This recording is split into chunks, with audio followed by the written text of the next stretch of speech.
just under a year since the project was approved, the first of the 4 dams on the Klamath River has been removed. These salmon that I saw rotting and dying are my connection to my ancestors. We need electricity. We need water. What are they taking out?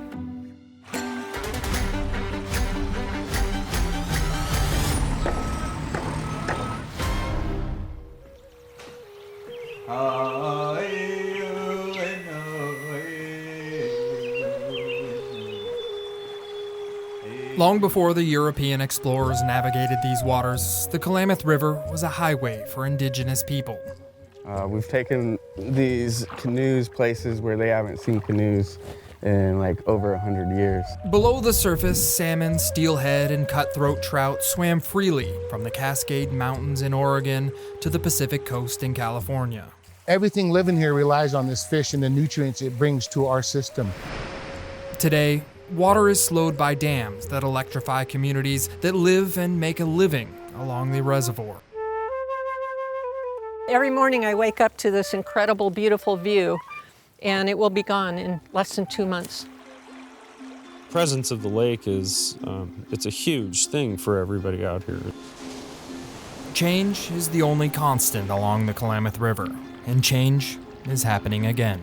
I was out here protesting from the time I was a little kid to undam the Klamath River, and yet we've come to a day where it's become a reality.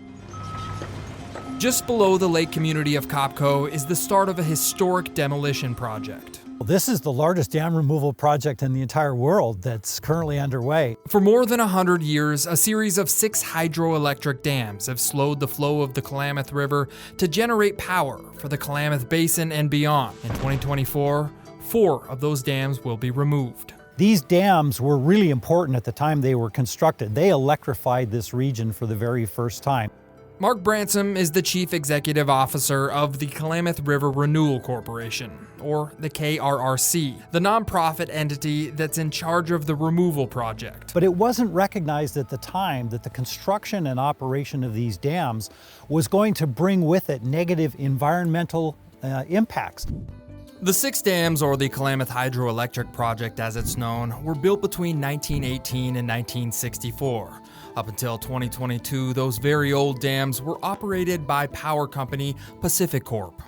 They generate a very small amount of power. In fact, they really represent only about 2% of the generating portfolio of Pacific Corp. When Pacific Corp's licensing agreement ran out in 2006, they had the option of either repairing and updating the dams to modern standards or removing the dams altogether, which is the option they chose. They estimated that they might spend somewhere on the order of $500 million to install fish passage and to do a variety of water quality improvement processes to continue to operate the dams, and it simply didn't make economic sense. The 4 dams slated for removal are the J.C. Boyle Dam, which is in Oregon, and in California, the Copco 1, the Copco 2, and the Iron Gate Dam. The 2 dams that won't be removed or torn down are the Keno and the Link River Dam, which regulate floodwaters on the Oregon side.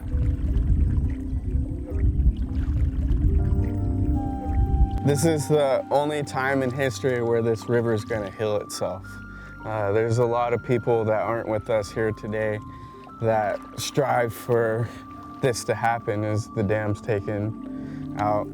Normally, Julian Markinson wouldn't be taking a non-native person like me for a ride in a Yurok redwood canoe. There's only about 11 of these in existence. So this is one of the rarest vessels in the world right here.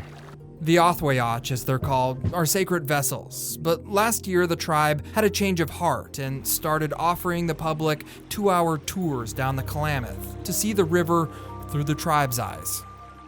You can't have people respect you if they don't know about you.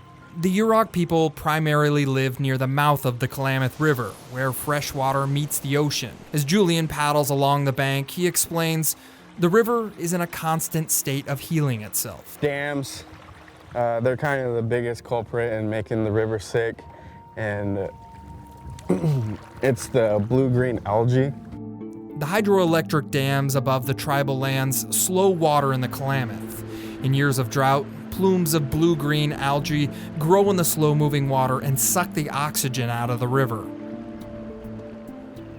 Hundreds of dead fish, hundreds of them. In 2002, the algae caused a massive fish kill that suffocated salmon and other aquatic life in the river. You just see bodies upon bodies lining the shoreline of rotting salmon. Brooke Thompson was just 7 years old when the fish kill happened. You know, these salmon that I saw rotting and dying are my connection to my ancestors, right? We've been on this river, we've been in this space for over 15,000 years, since time immemorial. Brooke is Yurok and grew up fishing salmon with her father. Those fish fed her family and the tribe. This was really like our supermarket, you know, and when there's low tide out here in the rocks, you can get seaweed that we eat as well. So it's kind of like everything we needed to live a healthy life. Fish need water. The fish kill led Brooke to a life of activism. She pushed for the removal of the dams at a very young age. In college, she studied environmental science, civil engineering, and political science. I'm also looking at how to better integrate Indigenous knowledge into California water policies. So how can tribes communicate better with policymakers that make decisions on water? Negotiations on how to remove the dam started around 2006, and an agreement wouldn't be finalized until about 2016. But it was the activism by Brooke, her tribe, and many environmentalists that made sure policymakers didn't lose focus and that the project would follow through. You know, they were told that this wasn't going to be a reality, that we were wasting our time, that this was never going to happen, the dam removal was not going to happen on the Klamath River, and that we were pretty much fools for even trying. And yet, we've come to a day where it's become a reality. The drawdown of the dams on the Klamath started in mid-January of 2024, with a hole being blown in the side of 2 of them. We really like coming out here. There are a lot of professional musicians and people in the arts here. It's an amazing, surprising community. The water is expected to be drained by the spring of 2024, but as the dam's reservoirs drop, new concerns are on the rise. Diatomaceous earth, crumbly, very crumbly, and that is what we are on here. We talked to Patty Vinico a few months before the drawdown. She lives on Copco Lake, about a quarter mile from the Copco dams. Her lakeside property, like many other people's property, is about to turn into cliffside property. And there's no guarantee if our homes do tumble down that they will take care of us. We're literally, I call it collateral damage. We are collateral damage. So this is the Copco Lake store. Across the reservoir from Patty is the General Store, a business that Francis Gill and Danny Fontaine started remodeling in 2022. We're gonna open this summer, but then when the dam removal was finalized last November, we decided we were gonna hold off. Copco Lake is largely a vacation community with several hundred lakeside homes and about 100 year-round residents. The town was built in the 1960s, and the reservoir was the main reason families bought land here. So if you can imagine buying a house, you know, across the street from a really nice park, and you bought that house because it had that really nice park across the street, and then they come through and they build a freeway through that park. You can't drive around Copco Lake without seeing for sale signs around every corner. After the reservoir is drawn down, access to the new stretch of river will be difficult to get to, and there's many concerns that the nearby wells will run dry. We need electricity. We need water. What are they taking out? 4 incredible, clean, producing electric dams and the most beautiful waterway, the most beautiful expanse of paradise of water. Look how much water there is. You guys drove. Whether that's simply the view that they enjoy of the lake or the value of their property because of the change, I think they're expressing some legitimate concerns about how the project could impact them.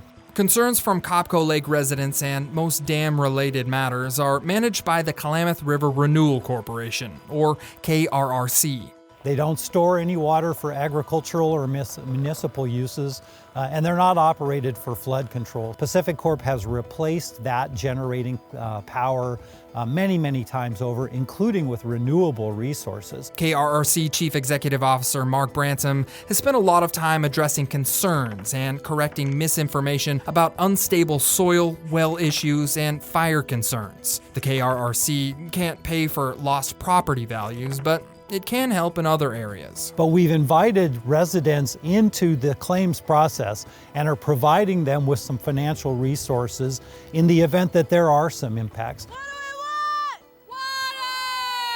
The KRRC is a result of more than a decade of protests, disagreements, and negotiations involving the dam's former operator, PacifiCorp, multiple governments, tribes, and environmentalists. But nobody has ever simultaneously removed 4 dams, restored almost 2,500 acres of land. The dam's removal project will cost $450 million, which is paid for by PacifiCorp's rate hikes and money from state water bonds.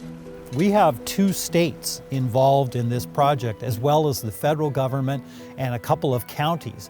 And so you can imagine that the regulatory process itself was extremely complex. To streamline the process and release PacifiCorp of liabilities, all interested parties decided to form the KRRC, an independent entity that would deal with getting all the permits and approvals needed to remove the dams. Hey, we get to eat fish. How could you not be happy? You know, that's one thing about a Native American, man. They've tried to keep us down forever. We're resilient. Physically removing the dam and restoring the land will take the least amount of time in this entire process, but getting to that point has taken a long time.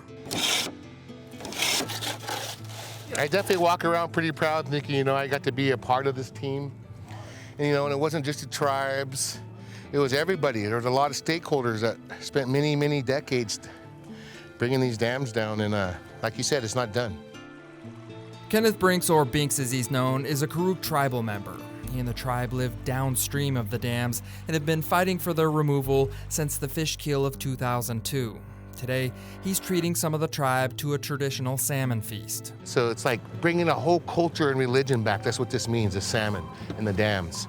So a lot of people don't realize that these dams took away our culture and our religion. You know, it's like, how could that? It just takes away water. But yeah, water's our life. It's taken years to get to this point, but the tribes along the Klamath River believe the world is watching what's happening in California and in Oregon. I'm really hoping that this will be an inspiration to other groups of people where they're understanding that, you know, maybe what we're gaining with the dam is not worth what we're losing. And if the world is watching, opponents of the dam removal hope they're watching both sides. Well, all along, I think this community definitely felt unlistened to. If this is a successful dam removal experiment, for lack of a better word, they're coming after your dams. They will. They're going to want to open up a lot more volitional passageways. By the end of 2024, all 4 dams will be removed and salmon will once again be able to swim up the Klamath. The next step is to replant native plants and restore the land damaged by the reservoirs. But this is for the next chapter in the story of the Klamath Dam removals.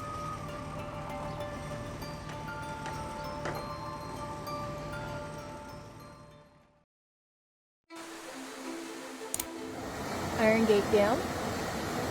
It smells. Unbelievable. Look at the color. Stop. Please cease and desist. You are actually hurting us. As with any big project, there's often conflict and confusion. It's almost like cultural genocide. The water quality issues that dams create. It's a new day and it's a new era for California tribes. And in the case for the largest dam removal project in the world, drawdown has officially begun for COPCO 1. The conflict and confusion played out on social media, creating deep division. In January of 2024, demolition crews blasted holes in the side of 2 of the 4 dams scheduled for removal. We're over a week into this and we got, looks like black motor oil. The smell of rotting fish is incredible here. That's 8 dead deer. As the reservoirs drained, a rush of brown sediment was sent down the Klamath.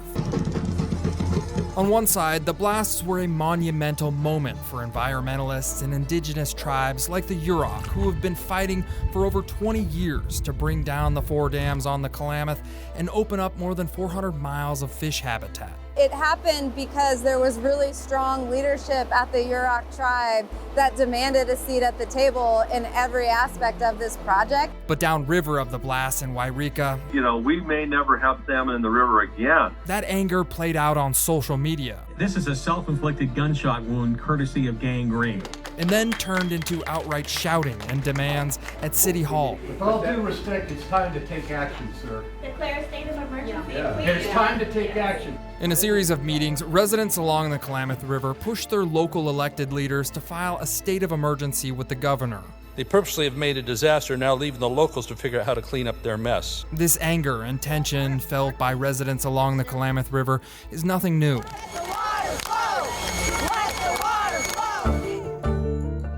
For over 2 decades now, residents and farmers have been protesting the removal of the dams. And when protesting didn't work, some even filed lawsuits against government regulators. We can't get past the first tier of the legal process because they throw it out on technicalities. Despite local disapproval, deconstruction of the dams moved forward. And as the water turned darker, so did the emotions. It isn't that we haven't been heard. They've heard us. They've just flat out ignored us. And ran right over the top of us.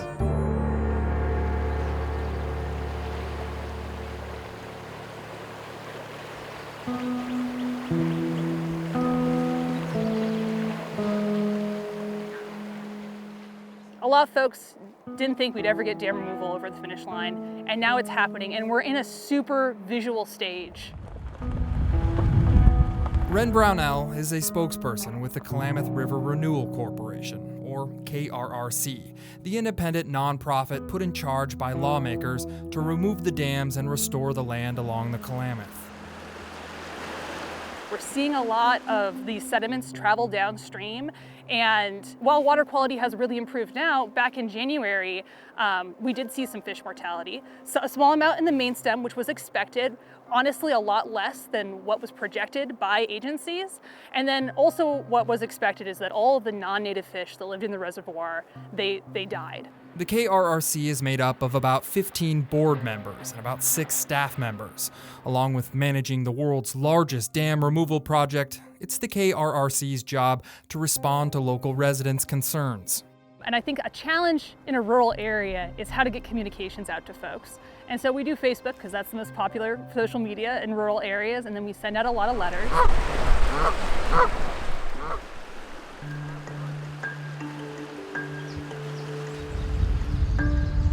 KRRC won't respond to anything. If you ask Jim and Linda Leach, getting a response from the KRRC is one of the biggest complaints by many in this rural community. The corporation has no local offices for residents to walk into. They say to email them or to call them, and you do, and they don't get back to you. Putting communication issues aside, it's taken government regulators and legislators more than 20 years to research and approve a plan to remove the 4 dams on the Klamath River. But during those 20 years of planning, Ren says many locals have become skeptical of the project. Misinformation and conspiracy theories have always been surrounding the dam removal project.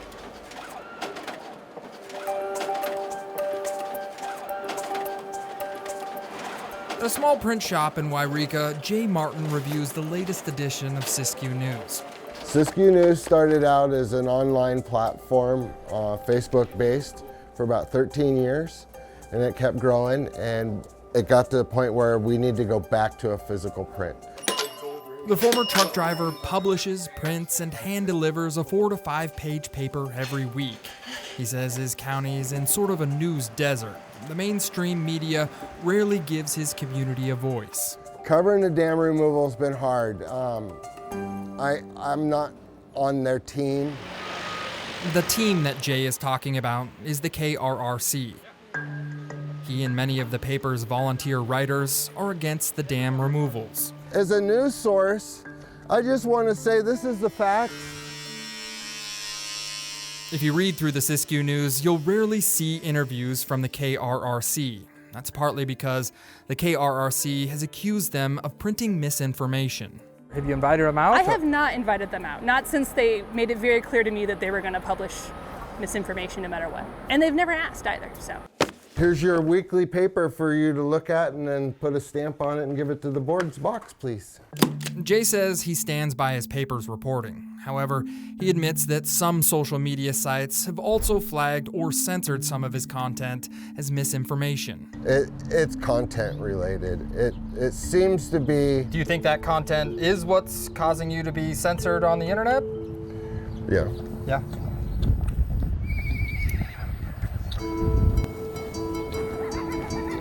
One of the paper's contributors who writes about the dams is William Simpson, a wild horse advocate who manages a herd of wild horses right above the Iron Gate Dam. That's why I'm very concerned about the ecology of the Klamath River. You know, if we have toxins in the river, I have to wonder what's that going to do to these horses, and they're such a precious species. The toxins that William is worried about are heavy metals in the sediments that build up behind the dam. Now, heavy metals do flow down the river naturally, but William says that high concentration of those metals have piled up in the reservoirs over 60 years. We're talking about lead, chromium, cadmium, aluminum. William writes extensively about research on metals and sediment quality behind the dams. In one article, William writes about corrupt science and eco-terrorism. He believes that supporters of the dam removals are ignoring past research on sediment analysis. Even with low doses over time, it poses a real problem for all the people, including the indigenous people downriver. This is what a lot of residents are seeing. They're a little concerned that you're dumping in the water here. Sure. Yeah, this is a part of the plan? This is part of the plan, and there's nothing to be concerned about. Dave Kaufman is with Restoration Environmental Solutions, or RES, the contractor hired to repair and replant the barren landscape where the reservoirs once were. We guarantee restoration success on this project. And what that means is we will be here for a minimum of 5 years after the restoration activity is done, whether it's planting in an upland or doing stream restoration. Dave says the sediment they're dumping into the water is part of a stream restoration project, and putting it into the river is actually beneficial.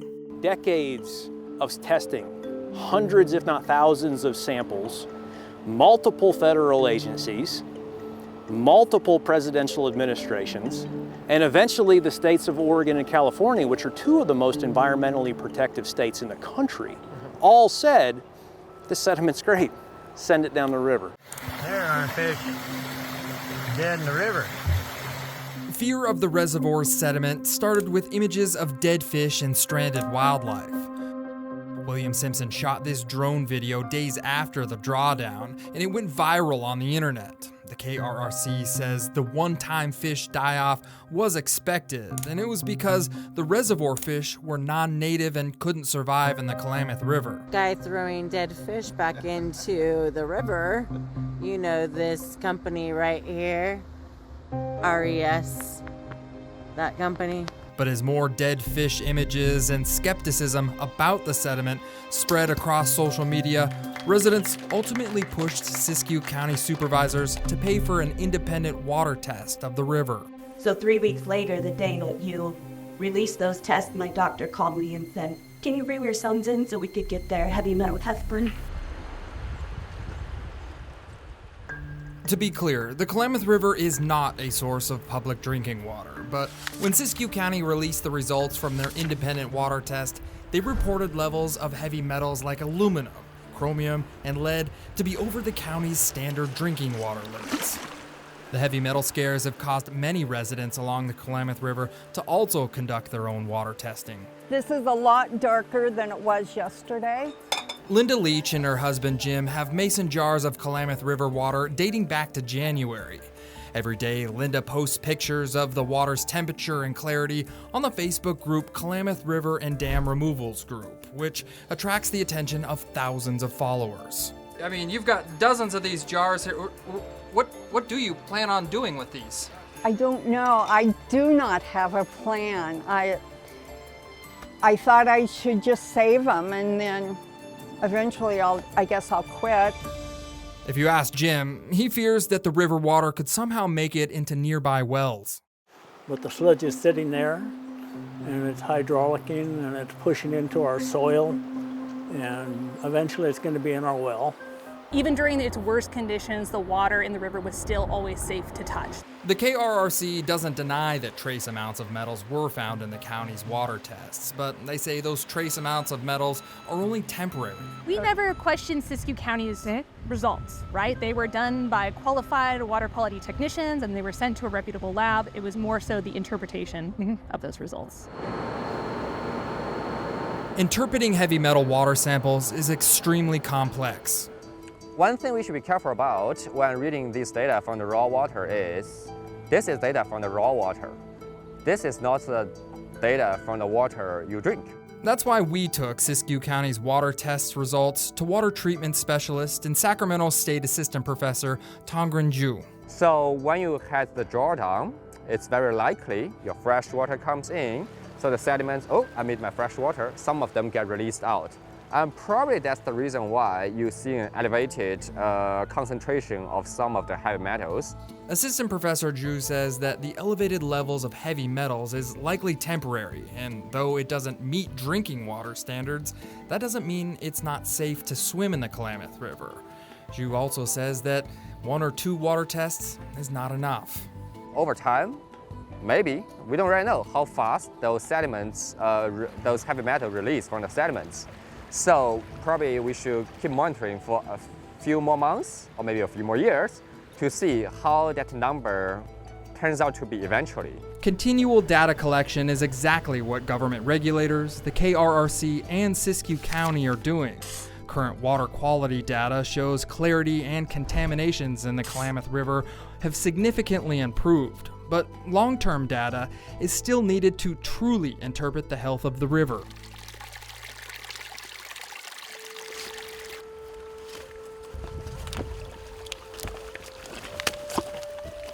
To keep all that buildup of sediment from constantly muddying up the river water, a massive revegetation effort is underway.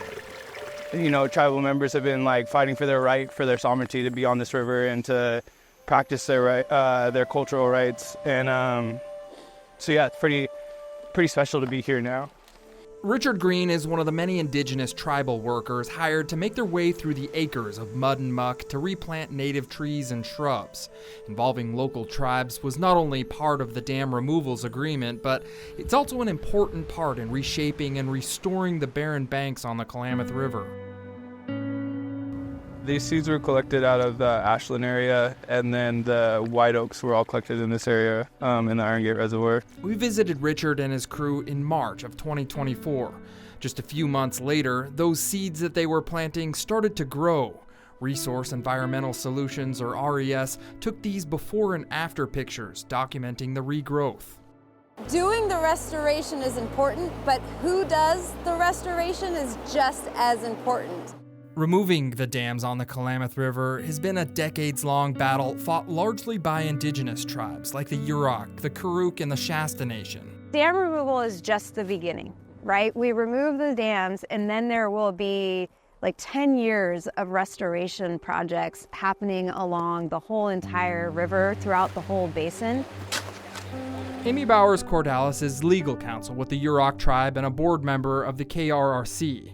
It's her mission to make sure that indigenous people remain involved in the dam removal, and that the involvement not only includes restoring the land, but restoring relationships with locals. I want to believe that when the river heals itself, that we as humans will also feel that healing. With any big project, there's often conflict and confusion, but in the case of the world's largest dam removal project, we really don't know how the river will respond until after the dams are completely removed. Coming up in part 3. If you look there, you can see all of the green right there. As we continue to follow the removal of the dams this fall, we'll take a look at the restoration efforts once the dams are completely removed. We're at Ishy Fishy Falls, down here dip netting. We'll also take a look at the fall salmon run as the fish make their way up the newly freed Klamath River.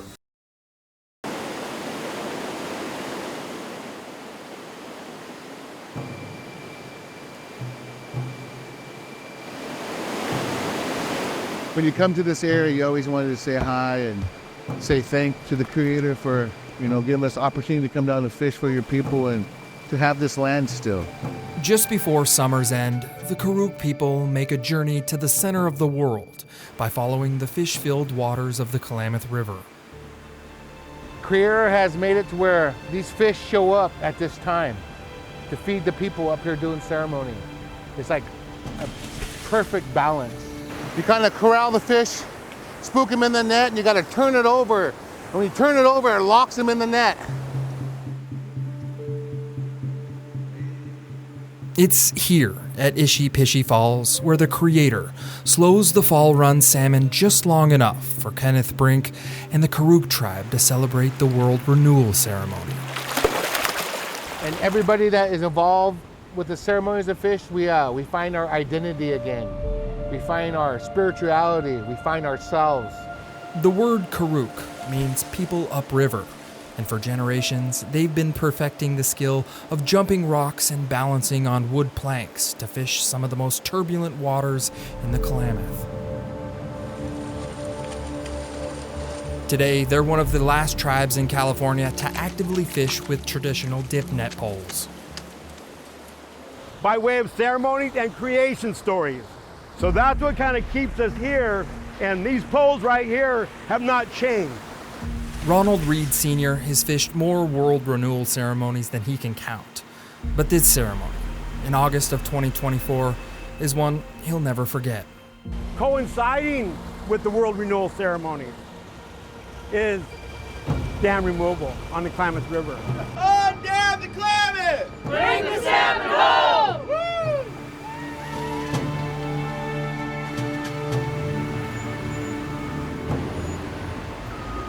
That this day was inevitable, because without this day, there's no future for our people. On August 28, 2024, tribes along the Klamath River watched as construction crews broke through the fourth and final dam set for removal. For the first time in over 100 years, salmon can now swim freely through 400 miles of their native habitat. Right now, it just feels like all of the salmon, they can feel it. They know they're going to be able to come back home. Leif and Lisa Hillman are among the many indigenous people who spent the past 20 years fighting to remove 4 dams responsible for harmful algae blooms and fish kills downstream. Our cultures, our communities, and our people have really been devastated by these dams. This right here today is, we can look toward the future, because we have the future.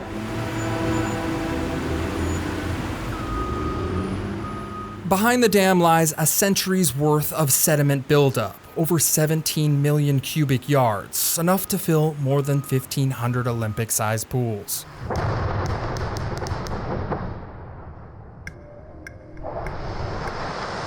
Since the dam's deconstruction began over 8 months ago, the release of sediment has lowered the oxygen levels in the Klamath River, killing aquatic life and harming wildlife along the riverbanks.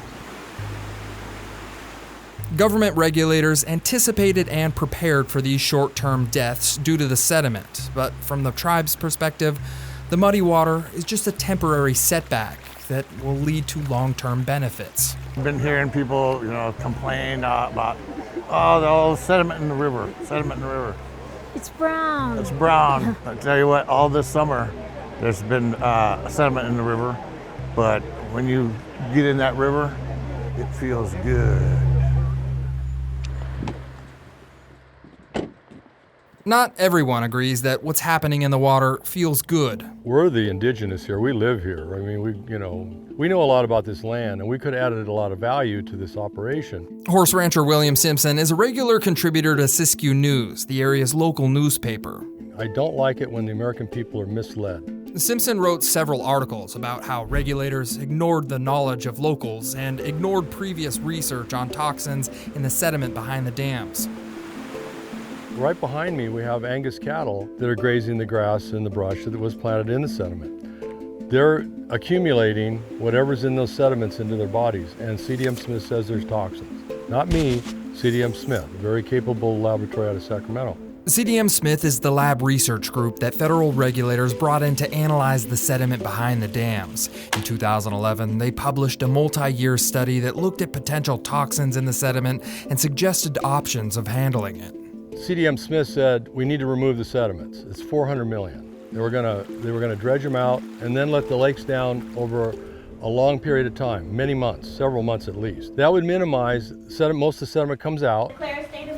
It's time to take action. Talking isn't going to cut it anymore. Simpson regularly cites data from the CDM Smith study and highlights the toxins that researchers discovered. Because of Simpson's articles, a fear of harmful toxins have helped fuel local residents to protest the dam's removal.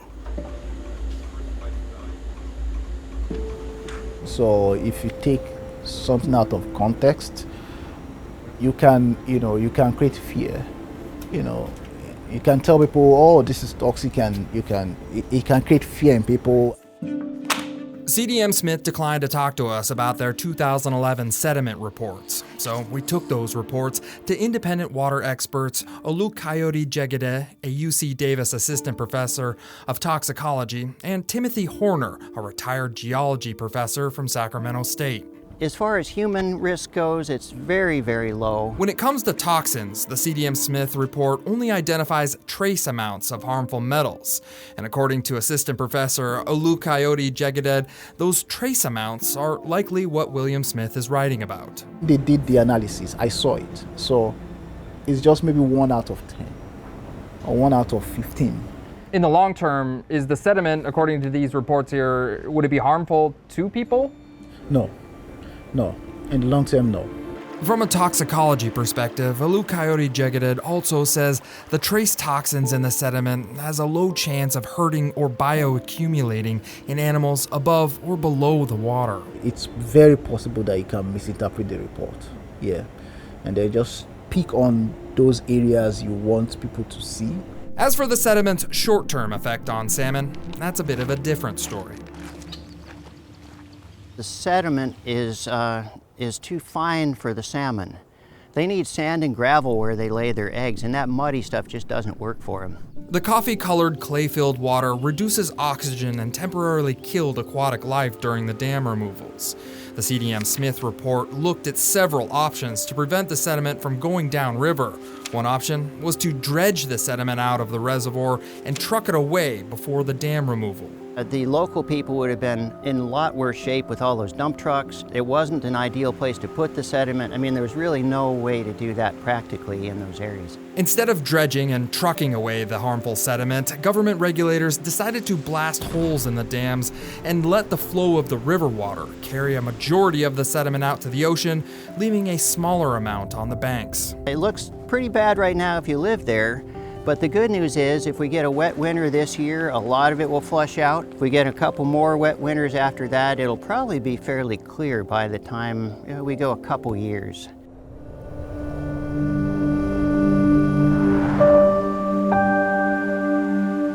About 560 miles north of the Klamath River in Washington State is the Elwha River. Well, our name, Klallam, means strong people, but we have 30 villages up and down the Strait of Juan de Fuca, including Vancouver Island in Canada. So our presence has been here for millennia. In 2014, this was the site of the largest dam removal project in the country. There was many times to where ourselves in our previous councils had really thought that it would be something that didn't happen in my generation. The river runs through the ancestral lands of the Elwha Klallam tribe, and for over 100 years, 2 outdated hydroelectric dams block salmon from swimming upriver and spawning in what is now Olympic National Park. And we could see fish down there bumping up against the wall of the dam. Much like tribes on the Klamath River, Russell Hefner and Francis Charles are among the many tribal members who fought and successfully removed dams on the Elwha River.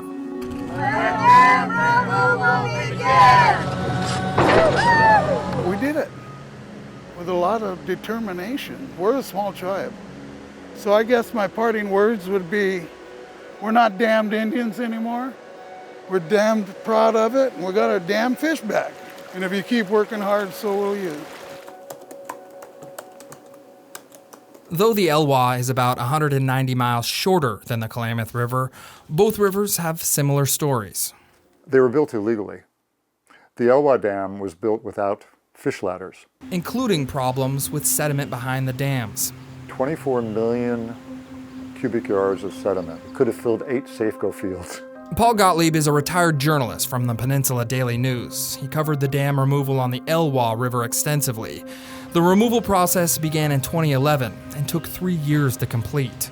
The impact of the sediment was devastating on the existing salmon and invertebrates who lived. There was a 90 to 95% mortality of all living creatures in the river when those dams were released. Paul says the sediment caused a slew of problems, including damaging the municipal water treatment plant in the nearby town of Port Angeles. Lawsuits were filed, people protested over the fishing bans, and some rural residents complained that their wells were going dry. It took 8 years for the river to finally reach normal turbidity. 8 years. The removal of the dams on the Elwha was a regular headline in the paper, but just like the sediment in the river, those headlines dissipated over time. You don't hear a lot about people upset. They're just waiting for the fish to come back. The Elwha is an example of what can happen 10 years after dams are removed. These are my favorite to catch in the ocean. Is that right? Yeah. Mike McHenry is the Elwha Klallam Tribe's fish habitat manager. It's his job to monitor the recovery efforts. The way I like to look at it is, yeah, the dams were removed by 2014, but guess what? The river didn't really stabilize till 2018, 2019. So we're only 5 years and we're seeing positive signs, like I said, on all species. Mike says almost immediately after their removal, salmon swam past the first of the 2 former dam sites. Then, with help from the tribe's fish hatchery program, they saw significant population rebounds the following years. But those accomplishments didn't come without criticism. One of the criticisms I hear about Elwha is that the Chinook population hasn't got to the upper headwaters in significant numbers. And that's true, and I think the reason is we've lost that native gene. Adult salmon generally lay eggs in the same spot or slightly upriver from where they were born or planted by humans. It's one of the amazing facts about the fish, but because salmon have not laid eggs upriver of the second dam for over 100 years, Mike says it's going to take some time for the salmon to discover the new spawning waters. Dams have been in for almost 100 years. Will it take another 100 years to recover? You know, our recovery is projected at 20 to 30 years. That said, I don't think we can necessarily wave our wand and go back to pre-contact fish populations. Back on the Klamath River, something amazing and a bit unexpected is happening. Spawned out female. Fall Run Chinook, Jenny Creek, right here. Just weeks after the final dam was removed on the Klamath River, the salmon arrived. No, these are all repopulating fish from downstream. Morgan Koneckley is a biologist with the California Department of Fish and Wildlife, or CDFW, and he's been closely monitoring the exciting developments. In October and November, he and his team started counting salmon that managed to navigate through the sediment-filled waters of the Klamath River, and then these salmon made it all the way up to Jenny Creek, a tributary above the newly demolished Iron Gate Dam, where they now have started laying eggs. We've seen over 250 fish swimming and returning back to this creek already since the counting started. We'll have, be able to put that in context in future years, but right now we're coming from 0, right? So 0 to 250, yeah, this is great. That's 250 fish counted in just one of dozens of creeks and tributaries along the Klamath River. Also, about 100 miles north of the newly demolished dams, the U.S. Fish and Wildlife Service captured this video of salmon making their way up to the Keno Dam in Oregon. This dam and another one were left intact because they had fish ladders to help the salmon pass through. Despite video evidence, rumors spread on social media claiming that CDFW was planting these adult salmon in the river. Have you planted any fish? No, they made it on their own. We did not plant these fish. Eric Jones helps manage the newly renovated Fall Creek hatchery, which counts fish above the demolished dam. He says not only did the adult Chinook salmon swim up here naturally, but so did the threatened species of salmon known as the coho salmon. We did not rear any young of the year coho at this facility. They basically found their way up here. To boost the salmon population, CDFW will be temporarily releasing baby salmon from the hatchery into the Klamath River for about the next 8 years. Hopefully after this 8-year period, the fish will be able to repopulate the main stem and all the tributaries on their own. As restoration on the Klamath River continues, the rest of the nation will be looking at the Klamath as a model for future dam removal projects. I mean, I'd love to see this ecosystem the way it was 500 years ago. And I mean, if we do it right, we can move in that direction. American Rivers, a nonprofit that tracks dam removal trends, estimates that 30,000 aging dams should be removed across the nation by 2050. We have a lot of restoration, but the healing has to begin. The healing of the people, our communities that have been devastated by these dams. Dam removal will soon affect everyone, and it'll require everyone to pay close attention. From the Klamath River, the world's largest dam removal project, I'm John Bartell.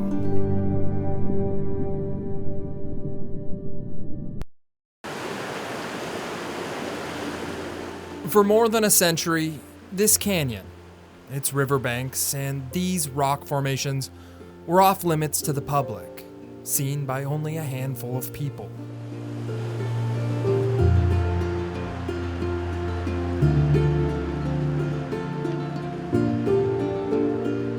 But today, that's all changed.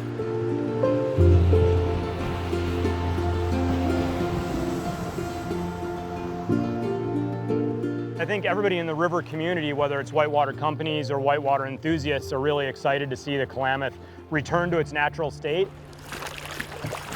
Tyler Poley is with Momentum River Expeditions, and he's among the first river guides to offer trips down a newly freed stretch of the Klamath River. This is inaccessible except by raft, and basically this had been here for 100 plus years with very few people having seen this. Bring the salmon home! On August 28, 2024, construction crews broke through the last of 4 hydroelectric dams on the Klamath River, which officially made this the largest dam removal project in the world. The dams were aging, inefficient, and left the river struggling. Taking them down marked a historic moment for native tribes, environmentalists, and boaters alike, restoring over 400 miles of stream habitat and reopening more than 2,200 acres of land that had once been a muddy lake bottom.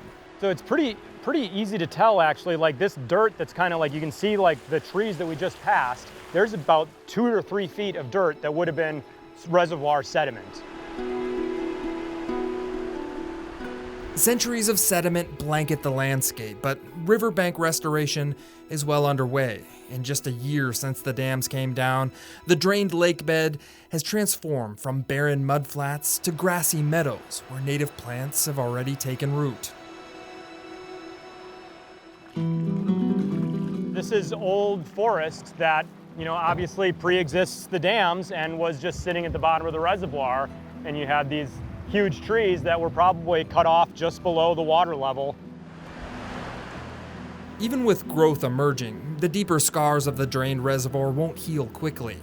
Floating past the old lakeside community of Copco, you can see a ghostly forest drowned by dams a century ago, while derelict boat docks cling to the hillside above, remnants of homes that once lined the lakefront. I don't want to speak for what one community thinks about a specific thing. I think you'll find all different viewpoints in every community. Some that are really happy about what's happening, some that are mourning what was lost. But yeah, I do think that seeing this process play out will kind of restore people's opinions of the area and what's possible in this area. For decades, the reservoirs attracted people to both live and recreate in this area. But now, the The river and its new surrounding will have to fill the void. It is really important that people have access to this new stretch of river, so economically and culturally, and for like future projects like this. To make access to the newly freed Klamath River easier, Pete Wallstrom, owner of Momentum River Expeditions, spent years advocating for strategic recreation and boat launch points. The best way to protect a place, a wild area, is to get as wide a range of people seeing that area as possible. So not just like hardcore outdoors people, but a huge range of people. These new access points get boaters into never-before-seen whitewater. Kikacheki Canyon is one of the most untouched and challenging stretches of whitewater because prior to dam removal, all the water in this canyon was drained, diverted, and blocked off to the public. So water was diverted around here to generate power, and this was basically just a dry riverbed for almost 100 years. With the dams and diversion pipes gone, water now flows freely through the canyon, revealing its unique geology, now visible to anyone with a paddle. Now it's an amazing place, like with sites like this that you don't see in many other places in this area. After making it through the final gauntlet of whitewater, there's one last relic of the dams on the Klamath, the old power station. Tyler says it'll be left here as a reminder that all dams are not permanent. Rafting the Klamath River 1 year after dam removals, I'm John Bartell. Hope to see you on the back roads.